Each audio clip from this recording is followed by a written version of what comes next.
नमस्ते बच्चों। आज हम फिर से आप लोगों के साथ एक नए वीडियो में जुड़े हैं। आज हम प्रश्नावली 5.3 का प्रश्न संख्या 16 से देखेंगे बच्चों। बच्चों, आप लोग अगर मेरे वीडियो को YouTube के माध्यम से देख रहे हैं तो आप मेरे वीडियो को लाइक और मेरे चैनल को सब्सक्राइब ज़रूर कर लें। और अगर आप फेसबुक के माध्यम से देख रहे हैं तो आप मेरे वीडियो को लाइक करें वहाँ पर भी, और आप मेरे फेसबुक पेज को फॉलो भी कर लें, है ना। चलिए बच्चों, तो हम लोग देखते हैं प्रश्न संख्या 16 में। 16 प्रश्न में कहा गया है कि किसी स्कूल के विद्यार्थियों को उनके समग्र शैक्षिक प्रदर्शन के लिए 7 नगद पुरस्कार देने के लिए 700 राशि रखी गई है। यदि प्रत्येक पुरस्कार अपने से ठीक पहले से 20 रुपया कम हो तो प्रत्येक पुरस्कार का मान ज्ञात करें। चलिए बच्चों, तो हम लोगों को दिया हुआ है कि टोटल पुरस्कार में जो रुपया है, राशि है, कितना है, 700 रुपया राशि रखी गई है। और कुल पुरस्कारों की संख्या 7 है। और जो प्रथम पुरस्कार से जो अगला पुरस्कार होगा वो 20 रुपया उससे कम होता है। तो इसका मतलब है एस एन का मान 700, एन का मान 7 और डी का मान माइनस में 20 है। तो हम लोग इस पर लगाएंगे, इसीलिए एस एन बराबर n/2 into 2a plus n-1 into D. तो n का मान आपको 7 है, 7/2 इंटू 2a प्लस 7-1, डी का मान -20। अब बराबर में आपको ये 700 रखनी है ना। तो इसको हम लोग क्या लिखेंगे, 2a प्लस 7 घटेगा 6, 6 हो जाएगा, तो 6 गुना ये -20 बराबर में 700। ये आ जाएंगे इधर, तो 7/2, तो 7 नीचे और 2 उधर गुना में, ये काट के आपको 100 हो जाएंगे। तो ये आ जाएंगे 2a प्लस ये माइनस में आ जाएगा, 6 दूनी 12, 120 बराबर में ये गुना करके 200। तो 2a बराबर क्या हो जाएगा, 200 और -100 प्लस 120 हो जाएगा, क्योंकि इधर माइनस में उधर प्लस में। तो 2a बराबर हो जाएगा आपको 320, इसीलिए a बराबर 320/2 कट के 160। अब लिखेंगे अतः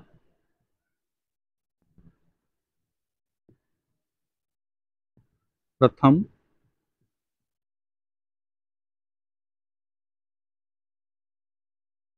पुरस्कार बराबर, प्रथम पुरस्कार कितना हो गया, प्रथम पुरस्कार हो जाएगा 160।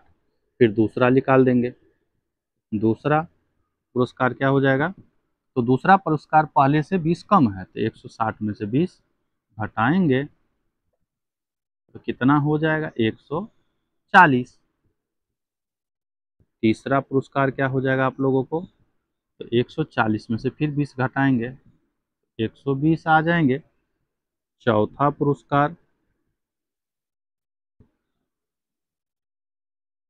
तो चौथा पुरस्कार क्या होगा, 120 में से फिर 20 घटा लेंगे, तो ये आ जाएंगे 100। पांचवा पुरस्कार, पांचवा पुरस्कार क्या हो जाएगा बच्चों, 100 में से फिर क्या करना है, 20 घटाना है, तो 80। और ये छठा पुरस्कार, 80 में से 20 घटाना है तो 60। और सातवां पुरस्कार, सातवां पुरस्कार, ये आ जाएंगे 60 में से 20 घटा के ये 40।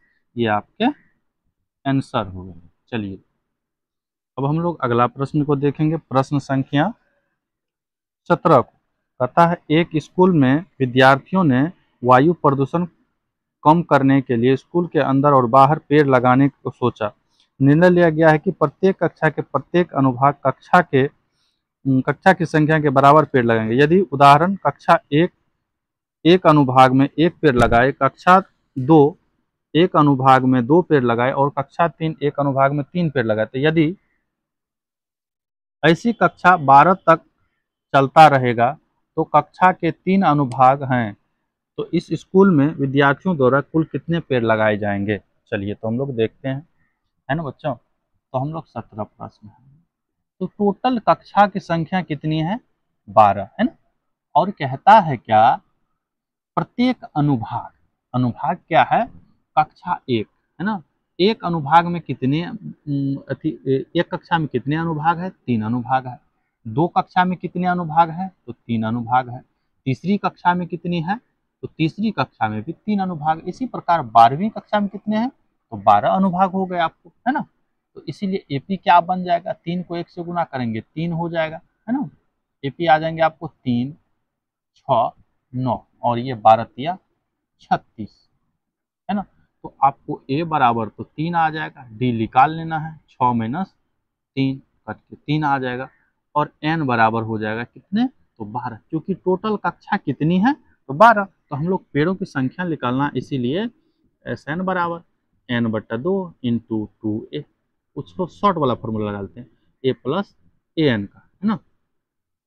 तो n का मान 12/2 इंटू ए का मान 3 प्लस ए एन का मान, कहने का ये मतलब होता है जो अंतिम पद होता है वो ए एन होता है, तो ए एन का मान आपको 36 हो जाएगा। तो लिखेंगे 12 को काट देंगे दूसरे, तो क्या हो जाएगा बच्चों, 6 गुना 36 में 6 जोड़, 36 में 3 जोड़ेंगे तो 36 3 39, 39 को आपको 6 से गुना करना है, तो ये हो जाएगा 9 6 का 54 और 6 तिया 18 5 23, 234 पेड़, है ना, 234 पेड़, ये आपके आंसर।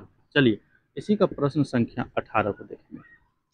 प्रश्न संख्या 18 में कहा गया है, केंद्र ए से प्रारंभ करते हुए बारी बारी से केंद्र बी को लेते हुए त्रिज्या 0.5, 1.0, 1.5 और 2.0 वाले उत्तरोत्तर अर्धवृत्त खींचे गए, एक सर्पित बनाया गया है जैसे कि आकृति 5.4 में दर्शाए गए। 13 क्रमागत अर्धवृत्तों के सर्पित कुल क्षेत्रफल की लंबाई ज्ञात करें ना।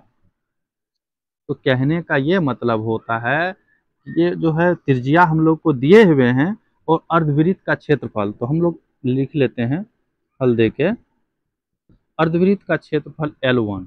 L1 के लिए क्या करते हैं, तो अर्धवृत्त का क्षेत्रफल होता है 1/2 गुना 2 पाई r, है ना, 2 पाई r। तो ये 2 तो कट जाएगा, तो आपको क्या बचेंगे, ये आपको बचेंगे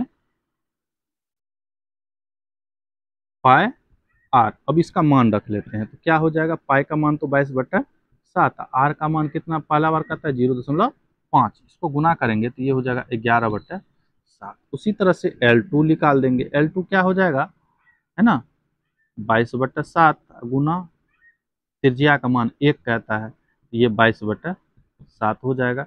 L3 निकालेंगे तो 22/7 गुना 1.5, है ना, ये आ जाएंगे आपको 33/7। अब एपी बना लेते हैं, तो एपी हो जाएगा आपको 11/7, 22/7 और 33/7 डॉट डॉट, ये आगे हो जाएंगे।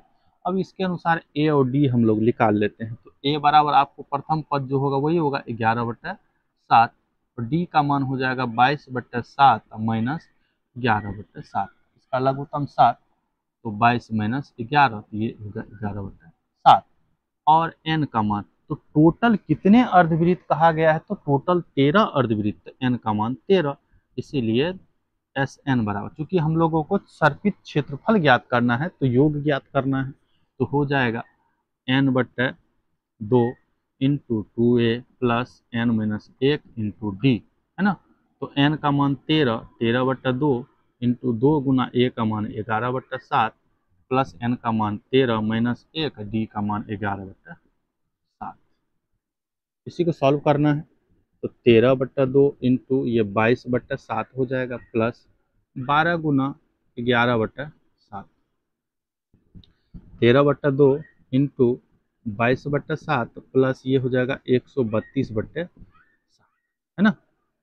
आगे करेंगे 13/2 इंटू इसका लघुत्तम ले लेते हैं, तो ये हो जाएंगे 7, तो 22 प्लस 132, 13/2 गुना, इसको गुना कर लेते हैं बच्चों, तो ये हो जाएगा, जोड़ना पड़ेगा, है ना, 2 2 4 और 3 2 5 और 2 का 2, है ना, बट्टे में 7, एक ही होगा, है ना। इसको काटेंगे 2 से, तो 2 7 14, 2 7 14, 77 बार में कटेगा, है ना।